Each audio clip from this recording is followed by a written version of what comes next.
కొంతమందికైతే కొన్నిటి మీద కోరికలైతే చావండి. అదెలా అంటారా? ఈ శారీ అయితే ఒక ఆవిడదండి. వాళ్ళ పెళ్ళికి తీసుకున్న చీరనంట. పాపం ఎప్పటిదో ఎనకటిది ఓల్డ్ మోడలే అనమాట. 2 సైడ్ సన్న బార్డర్ అయితే వచ్చిండే. అయితే ఐరన్‌కి ఇస్తే వాళ్ళు వచ్చేసి ఐరన్ కొంచెం హీట్ మీద పెట్టేసినట్టున్నారు. చీరనైతే డ్యామేజ్ అయ్యుండే. అయితే దీన్ని ఏం చేయాలనేసి నా దగ్గరకైతే వచ్చింది. అయిన దానికి వాళ్ళ పాప అయితే కొంచెం పెద్ద సైజే ఉందనమాట. ఆ పాపకు లంగా జాకెట్ అయితే కుట్టియండి అని అయితే నేను చెప్పాను. చెప్పినప్పుడు ఆమె ఏమన్నదంటే, "అక్క బార్డర్ వచ్చేసి చాలా సన్నగా ఉంది కదా! బాగుంటుందా పట్టు లంగా జాకెట్‌కి అయితే" అంటే, "లేదు బాగుంటుంది. పైన బార్డర్ తీసేసి కిందికి జాయిన్ చేస్తే బార్డర్ కూడా వచ్చేసి వెడల్పు వస్తుంది. చాలా బాగుంటుంది. బ్లౌజ్ కూడా బాగుంటుంది. బ్లౌజ్ వచ్చేసి ఇలా పళ్ళు కుట్టేస్తే సరిపోయిద్ది" అని చెప్పాను. బర్త్డేకి కావాలనేసి అని అయితే చెప్పిందనమాట.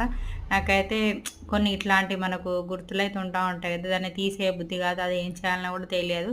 కానీ ఇలాంటివి మనము రీయూజ్ చేయాలంటే మనకు ఇంట్లో అమ్మాయిలు ఉంటే మాత్రం ఇలాంటివి చాలా యూజ్ అవుతాయి కదా! మళ్ళీ అందులో పెళ్ళప్పటి చీర కాబట్టి ఎవరికి ఇయ్యాలనిపియదు. దాన్ని పాడేయాలని కూడా అనిపియదు.